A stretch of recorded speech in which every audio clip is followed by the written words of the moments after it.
All right, we are back here getting ready for the college football season coming up here in a couple of weeks. Join me today, great friend of the podcast, doing what's called an annual college football preview here on the podcast. Bill Benner from the Sporting News is back. Bill, how are you? Hey, I'm doing well. What year are we on? I feel like this is four. I think it's Three? I think it's four. Cool. Yeah, I mean, it's always good to, when I'm talking to you, I know that means we're probably a week or two away from actual games, but obviously I don't know how good I'm going to do on games because all I've been writing about is everything that's off the field this summer. So I'll let you have at it. Yeah, unfortunately, got to start there here because I thought we were done last year. We were talking about USC and UCLA going over the Pac-12, and then the whole league blew up over the last month or so. So what's your general take on this latest round of realignment where we now have the 18-team Big Ten and the 16-team Big 12? Oh, it was mind-bending that Friday afternoon about a week after Colorado, obviously Arizona State, Utah go to the Pac-12, Oregon and Washington give the Big Ten the four biggest brands on the West Coast in terms of football and viewership and general interest, I think. So it's going to create a really weird last year of the Pac-12. I don't know what's next for those four schools. I mean, do you merge with the Mountain West or the American Athletic Conference? It seems a little beneath Stanford. I think I'm sad on some level because the traditional college football that I grew up with, and I know you grew up with, is gone. I mean, it's about money and TV now. And they're not disguising it anymore, right? It's pretty apparent. Oh, it's very apparent it's all about TV right now. I mean, the fact that poor Stanford, which I think I forget the name of the award is, they are the best Olympic sports school in the whole country here. They win 26, 29 times this trophy. They're net left out in the cold because the football team is not as good. Yeah, the Capital One Cup. I know we do the standings over there at Sporting News every year, and they're always, like you said, in the mix with such a vast athletic program, swimming and diving and baseball and everything else that they do, softball, women's basketball. And I'm just stunned. I mean, as I kind of spelled out too, I mean, the last 15 years, it's not like their football team has been bad. They've had that run of Andrew Luck and McCaffrey and college football playoff contenders. Now, the last few years, not so much, but last 15 years, they have a better record on the field than Michigan. And they may have to be forced to go independent. And that's one move they could possibly do is go independent, let all those programs do their thing and still be very successful and maybe market themselves to the Big Ten or the ACC. And it was very close with the ACC. Yeah, the ACC thing was very weird. I did see this where it sounded like they and Cal and possibly SMU were going to be in the mix there. And then it sounds like they have four holdouts in the ACC vote that's kept this from happening here. I mean, there are not a lot of great options of those four schools that are left here. Like you said, the Mountain West is the most geographic sense, but then you're asking those four schools basically drop to mid-major level. The AAC makes even less sense. I feel like a lot of these guys got screwed so hard by this. Yeah, and Cal did too on some level, and a lot of it was, like you said, based on TV. And TV, as we sketched out at Sporting News as well, there were 39 games last year, conference games, that drew a 2.0 Nielsen rating or better. And only two of those games were Pac-12 games. It was USC and UCLA when Caleb Williams, I think we were all watching Caleb Williams that night, and Washington, Oregon. That was an awesome game. I do remember watching that one and the back and forth nature of that game. But people in general, we can make up lies all we want, but I just don't think there were enough eyeballs on the Pac-12, and there weren't enough eyeballs on Stanford and Cal for the TV networks and the Big Ten to take them on, which is a bit of surprise because we know how much the Big Ten loves the academic schools. And it doesn't get much better than Stanford, Cal, Bay Area market when it turns into academic schools. Yeah, it just tells to tell you that the Big Ten really didn't drive that decision. It was all the TV networks. The TV, as you said, had no interest in Cal and Stanford for numbers here. And it just makes you wonder because we're at a point here where, the football league is so extreme now. We have, the Pac-12, the Big Ten spanning from California, New Jersey. We have the Big 12 in all four time zones. Is there a point you think we're getting too soon? I think we're almost there where football just breaks away from everything else and says we're going to be our own entity and everything else just goes back to more regionalized. It's heading that direction. I mean, the biggest thing for the Big Ten and to some extent the Big 12 is the Big Ten is now noon to 2 in the morning. Yeah. Big Ten programming. 15 hours, when you think about how late those games get over. 14 hours, 15 hours of Big Ten content in your face on Saturday. And that's huge for them. Big 12, same deal. SEC doesn't have that yet, but it's not like I think they're fine with their region. I mean, one of the big reasons I thought the Big Ten would not add Florida State and Clemson is why go fight a losing battle in that part of the country where the interest will be in the SEC and the ACC. And then you have this like satellite program in the Big Ten of Florida State. That doesn't make any sense. So, but they that was the big win for the conference and the Big 12, quite honestly. The survival tactics that Brett Yormark used to get them the same thing. I mean, you will have Big 12 football on all day, and that's a good source of alternative programming. Yeah, it's for sure. It's also crazy to think about because I remember there was a point, I think maybe a decade ago, where the Pac-12 almost pulled Oklahoma and Texas in, and that would have basically started the death knell of the Big 12. Now it flipped the other way with 4 schools dipping back to the Big 12, including Colorado returning.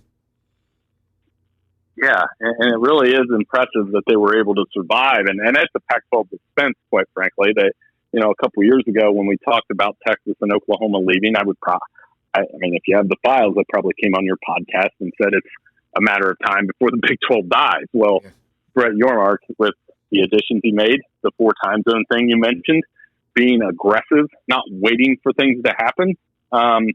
You know, today or Wednesday, I saw that they were going to not entertain Gonzaga and UConn, which now it makes sense because they got their 4 corner schools. But one of the big wins for the Big 12, Mike, is that they have the best basketball conference in the country now. I don't think it's a debate. I don't think it's a debate for years, and they got stronger, too, because they picked up Houston this year and Arizona next year.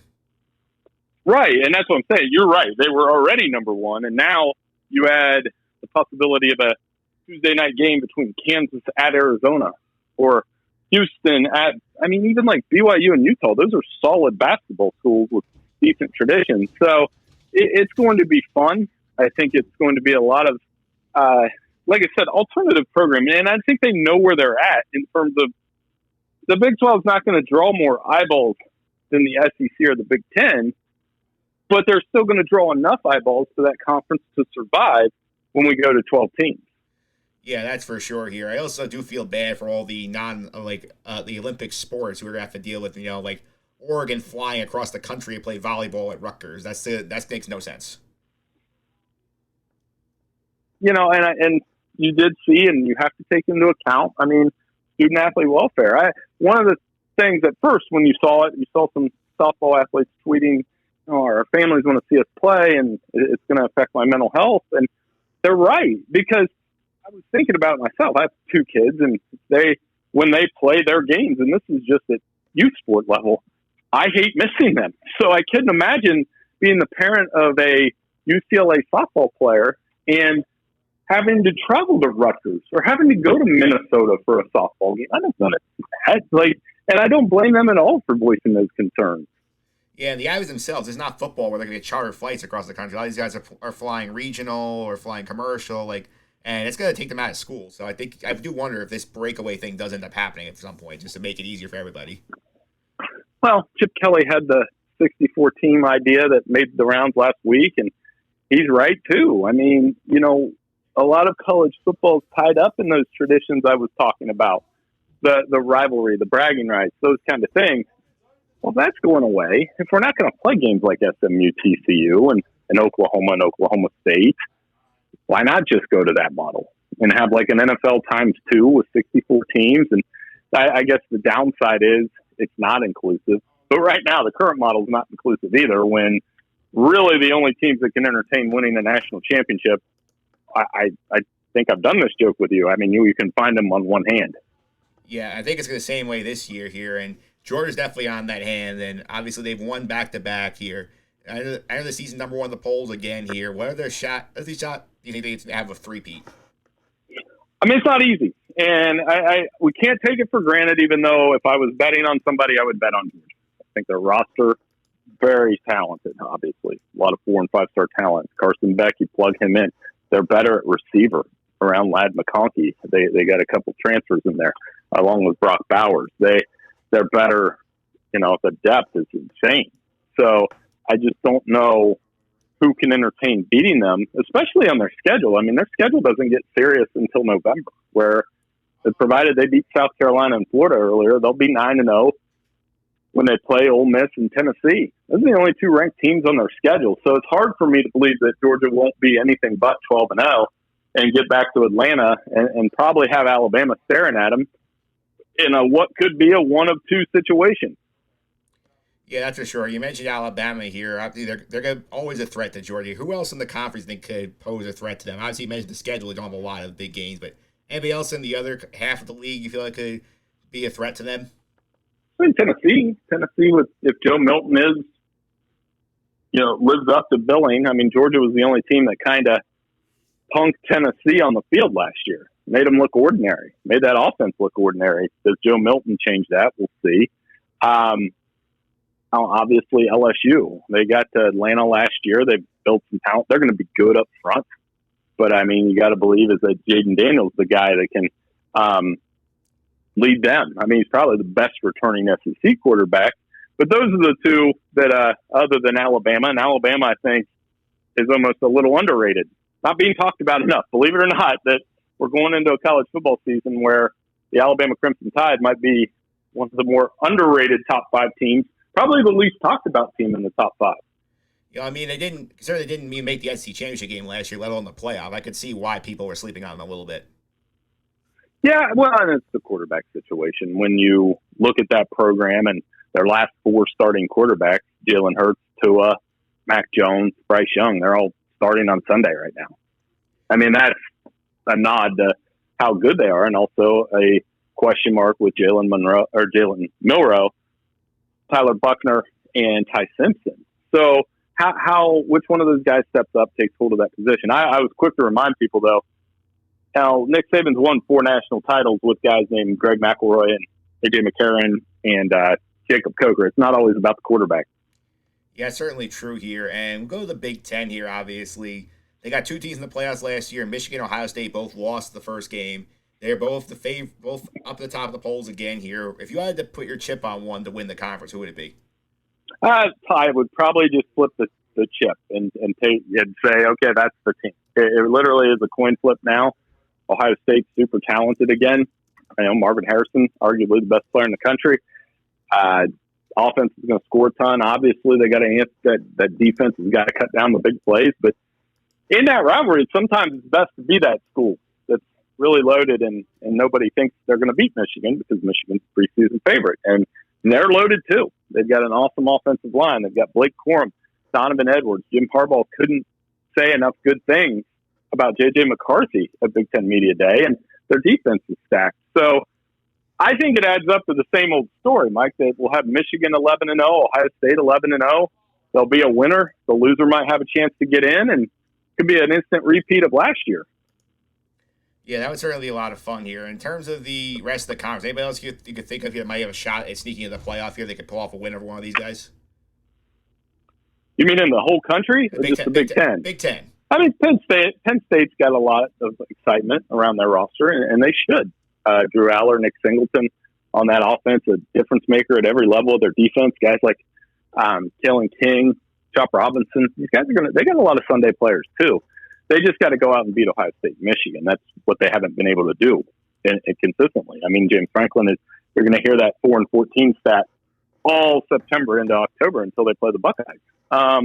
I think Wisconsin will be better than expected if the changes that Luke Fickell is going to make take quick with Phil Longo. But I think their schedule's pretty soft early. I mean, I think Wisconsin will be in Indianapolis as the Big Ten West champion, but I don't know if they're ready to entertain beating Ohio State or Michigan yet. Yeah, that's for sure. You'll see about them here. In terms of the Pac-12, this is the last hurrah for the league here. Obviously, they have a prime Heisman candidate in Caleb Williams out of USC here.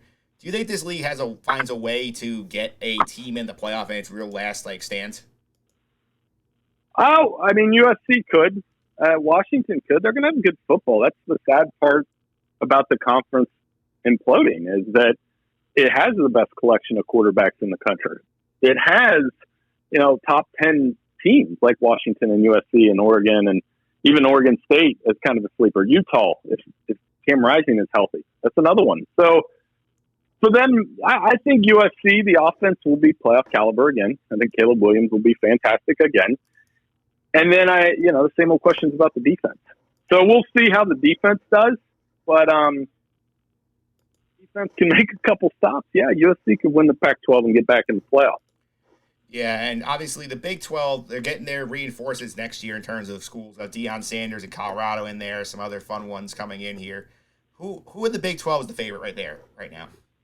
I mean, it's Texas, and we've done this song and dance before, and I've been burned by it before, but I kind of believe in their talent this year. I think Quinn Ewers, if he stays healthy, I mean, this is a team that showed that talent can match up with Alabama for 4 quarters. And they've got to start winning one-score games. That's the big thing. They're 4-10 in one-score games under Steve Sarkisian the last 2 years. It's been a trend that's haunted them for a decade, really.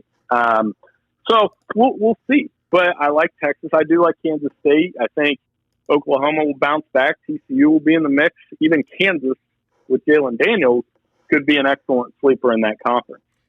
Yeah, and though the ACC, the last of the power leagues, and I feel like they've kind of fallen off the map a bit since Trevor Lawrence left Clemson here, and like I know they and Florida State are at the top of the polls. Do you buy either of them as a real threat to get to the playoff? I mean, Florida State will find out right away. They play LSU early. They play Clemson in week 4. They've got a really loaded offense with Jordan Travis, the receivers, Keon Coleman, Johnny Wilson, averaged 20 yards a catch last year. Jared Verse will be a top 5 pick. That talent's back in Tallahassee, and they were rolling at the end of last year. So can they beat Clemson at Clemson on September 30th? Man, that's tough to have both of those teams in the first 4 weeks. So we'll see. I think Clemson, Cade Klubnik, 5-star quarterback, might get them going. I actually think a little bit like Alabama, Clemson's a little undervalued right now. Their defense is pretty good, and they've got NFL guys on that defense like Jeremiah Trotter Jr., good secondary. They didn't give up a lot of points last year. So, like that late season collapse for them, I think they're going to be fine. Yeah, I think we just need to see that too. In terms of sleeper teams to watch, we had this conversation a year ago. I think either of us had TCU in the mix of the playoff, and they end up going to the national championship game, losing to Georgia here. Do you have a sleeper team you feel like could crash the party if everything goes well for them? I mean, Washington's about the best I can do. I mean, I don't think a lot of people think Washington could get back to the playoffs, but Michael Penix is really good. They have 2 1,000-yard receivers coming back. The defense had both edge rushers return to school, and they probably could have left for the NFL. And when you have that level of buy-in around Kalen DeBoer, there's a little, all-in feel to it. They do play USC. That'll be a fun game. So they're one. I mean, if you want to go deeper than that, I think Texas A&M is in for a bounce-back year with the talent that they have. I don't know if Bobby Petrino and Jimbo Fisher will work out, but a lot of people are going to be paying attention to whether it does or not. And with Connor Wigman, Evan Stewart, Reuben Owens, they've got some playmakers. So I think the Aggies could surprise. I don't know that they could beat Alabama. I know they can hang with them, and I know they can beat LSU, which is exactly what they did last year. Yeah, so that'll be fun to keep an eye on those teams here. And obviously, Heisman watch, last thing I want to touch on here is obviously Caleb Williams here's the front runner here. Like, who else are you watching in the Heisman race?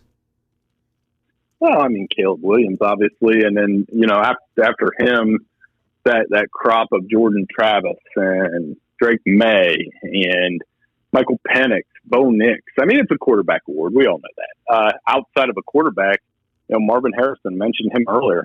He's freak. If he has a monster season, he could be the second receiver in the last 4 years to do it, joining Devontae Smith. Blake Corum will have a chance. There's a lot of good quarterbacks. There's always one that pops up, though. Like Drake May was that guy last year. There's going to be guys, all these transfers, depending on how it works, that could really pop up and be one of those guys. Kyle McCord, even at Ohio State, you look at the last 3 Ohio State quarterbacks were Heisman finalists. Why not Kyle? Yeah, certainly a fun year to watch for sure here. And Bill, thanks for all the time. Really appreciate it. People want to follow you on social media, keep up with your college football coverage. How can they do that? Yeah, I'm at Bill Bender 92 at sportingnews.com, and we're just plugging away at it, getting ready for the season. It should be a lot of fun. I know you and I should catch up again here during the season. Yeah, we'll definitely try and make that happen, Bill. Thanks all the time. Really appreciate it. Hey, no problem.